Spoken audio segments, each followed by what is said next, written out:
and you live in Chicago. What else is there to expect?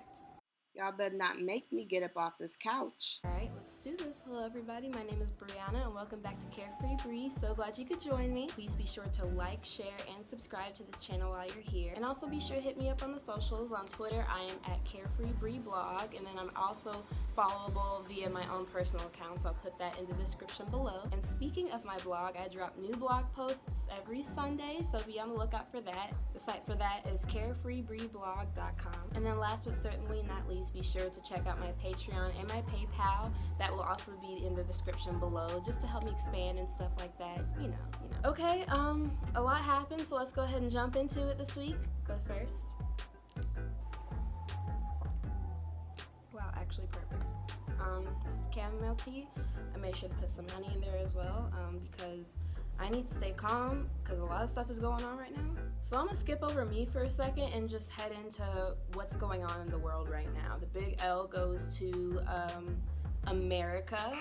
I am not gonna say Trump just gets the big L just because there's so many other people involved into what's going on. God forbid you've been living under a rock this week. To make a long story short, Trump has basically put us in a pissing contest with Iran, and it's not looking good.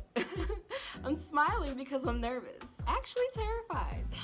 We just got into this new year, this new decade, this new everything. And on day 2, the orange one just decides to up and strike at Iran's leaders and kill the equivalent of what would be our vice president. Now, I don't know if y'all know America like that, but like, we truly are knuck if you buck. Like, if you come mess with us and we didn't send for y'all, we coming to get y'all with these missiles, okay? But usually before that happens, something goes on, like, like a briefing and, consulting with Congress and then everybody else knows as well what's going on.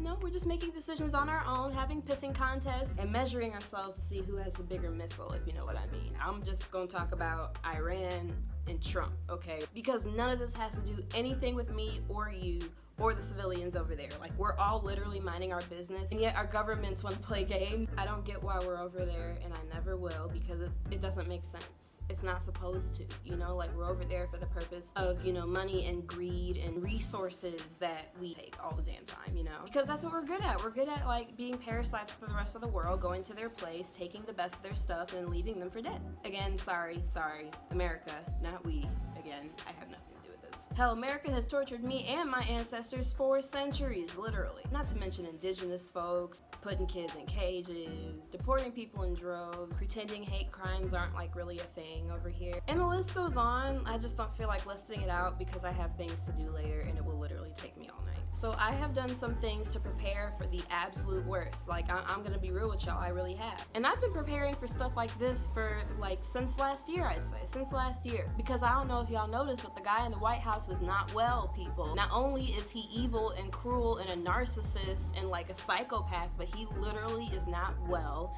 and I do not want to place my health and well-being into the hands of a man who is not well like that, okay? So you know what I did last year when I figured out, you know what, this man finna fuck us up? I said, you know what, I'm not doing this. I'm packing a go bag. For those of y'all who don't know, a go bag is a bag that you pack if you need to go. It's most commonly known as a pregnancy bag for like people who are, planning on going to the hospital to have a baby. A lot of people will pack these bags if they're also in an abusive situation and they need to just get up and go. Or just like people who are used to just being in crisis, like whether it's like environmental stuff or whatever, like they have stuff that they can just grab and go instead of having to waste time getting everything together. So I packed a go bag. It is safely tucked away in some place I can just grab it and go. For those of y'all who were saying, damn, this girl crazy, just know my therapist said this was a great idea, so you can kiss my ass. Boom. And it's come in handy before. When we've had like tornado stuff happen, I just grab the bag and head to the basement or whatever. And I'm not sitting around waiting for disaster to strike us, which it might clearly happen. So I packed my go bag. It's got all my essentials in there, things I might need, for a few days trip. Look, I'm not expecting the apocalypse to just happen for the US, but I am not trusting the people who are in charge. I just don't trust them. So the best way for me to feel like I have some sense of control is to prepare, okay? That has actually helped reduce my anxiety, and it helps to have, like a backup plan. It's not like I fixate on this thing all the time to the point where it's just like crippling me and I can't do anything. I'm afraid to go anywhere. where, oh my God, what's gonna happen? It just gives me a safe out just in case that happens, and that gives me peace of mind. And my therapist told me, if that gives you peace of mind to know that you have some plan for if things go down like that, then have at it. I don't know, if y'all wanna make one, then try it or not. You know, I'm not trying to scare none of y'all or whatever, but I'm just really serious when I say things are not looking good right now for either of our nations, for any place in the world right now. I don't trust any of this because we're human beings. Human beings are so extremely complicated. We can do the worst things to each other and justify it based off of some premise of morality or whatever. What type of oxymoronic shit is that? You know what I'm saying? Like, I don't trust it. So I have my plan set up for just in case things go down. I don't want this war to happen. So this nation gets an L because, like, even though I had nothing to do with it and you had nothing to do with it, guess what? I'm on edge now because Trump wanted to be trigger happy with a country who is clearly not about taking that type of stuff, okay? I just need all this to not just blow over, but for Trump to, like, not be anymore, you know what I'm saying? Like, not be himself, not do the things he does, not be, you know? I'm trying to say what I want to say without saying it, you know? Alright, so now I'm going to switch gears and go to the big W of the week, and that is going to both Prince Harry and Princess Meghan Markle. So if you haven't heard already, girl, drama in the UK. So much so that the nation's very own Duke and Duchess of Sussex have said deuces were out. Duke and Duchess saying deuces. That's nice. Not only did they make a statement saying, hey, we are stepping back on our royal duties and we're gonna split our time between the States and the UK, Harry got on an interview and basically said, look, me and my wife are out. We are doing what's best for us. I said what I said. Say what you want about that family, but Harry does not play about his, and I respect it so much, and here is why. Meghan has endured everything overseas with that family and that nation in terms of racism, sexism, xenophobia, horrible stuff from people who I won't even mention because they don't even deserve our attention like that. It affected her well-being, mental, emotional, physical health. It affected everything. So for Harry to get on and say, look, I am doing this for my family and my mom raised us a certain way to protect and nurture each other, and that is what I am doing now with my family, that is some boss stuff. It's bossed up. And of course he would say it because he's a prince. It's like, I can do what I want. What you talking about? Like, I love my grandma and everything. I love my uncles and them, my brother and them and everything, my in-laws and my nieces and nephews and stuff like that. But we gotta go. And I respect it. Get away from, you know, the monarch. Get away from imperialism. Get away from all the crimes against humanity your family has done in the name of power and whiteness and money. Happy for ya. We been knew Harry was a real one anyway, so with that, just given like the W that I gave and the L that I gave in terms of like the grand scheme of things, I'm going to rule this week an L for all of us, not just for me, but for all of us. I feel like we walked in to 2020 with so much hope. In 2020 said, what's up? It came around the corner and jumped everybody. And I'm just like, what is going on? Just the things that have been going on. It's just so much. So I'm just ruling it all an L. I'm gonna try again tomorrow. Hopefully y'all can do the same, and hopefully we can just get through this in one piece, literally, figuratively, okay? Final thoughts. Yes, final thoughts. Again, this war thing does not need to happen. It's gross. It's extremely cowardly. It's picking a fight.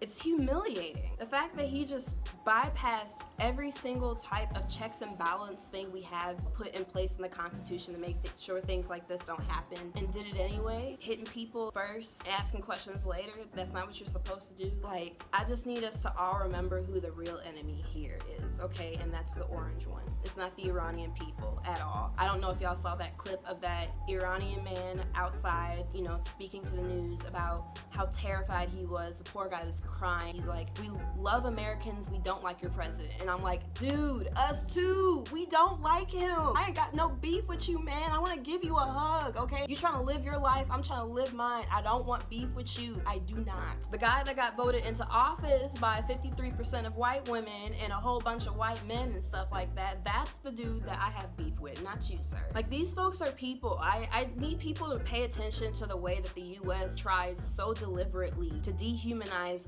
everybody who is not white, cisgender, male, all of like the others, it's disgusting. Otherwise, why would it be so easy to put kids in cages, to rip them apart from their families? Like really think about this. Why else would Flint be able to go this long without clean water? I don't know. The city up the street has clean water. Every place else has kind of water. And yet Flint still has lead coming out they pipe. It's too easy. It's too easy at this point for America to just not see black kids as human beings fully. It's too easy, you know, for America to, you know, frame brown people as not being human, whether that's at the border or overseas. Like, it's just way too easy because of who's in office. And so you have to remember why we didn't want him here in the first place, and that's part of the reason why, because he's doing stuff like this, changing our frame of mind similarly to how it went down with World War II and all that, just to distract us from who the real enemy is, and that's the guy who ransacked the damn election. No one deserves the kind of cruelty and the kind of imperialism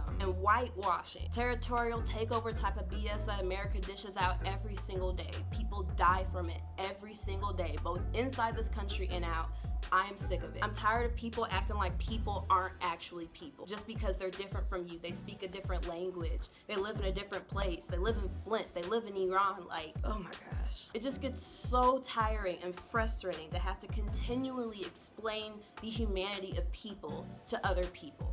I just don't get it. I really don't. I'm ready to backhand folks at this point. I'm not playing around because this is literally life and death right now, and people who think that way are also people who are in charge, are also people who are influencing other people to go along with it. And so, life and death is literally in the power of the tongue at this point. So if that means I gotta backhand you to make sure that don't get spread across the globe, so be it. I've been waiting for a chance to slap some of you hoes. I just get riled up because it's serious to me, okay? Like, I don't care that I don't know them or don't understand them completely, or that we don't share the same religion. I don't give a crap, okay? I just don't want them blown to bits. Is that too much to ask for? That you let people exist as they want to, okay? That you let people live and thrive away from you. Is it too much to ask for? Apparently so. Remember that as we get further into this. Remember who the real war is against. Remember who your real allies are here before you become an enemy yourself. And with that, I'm gonna go ahead and get out of here.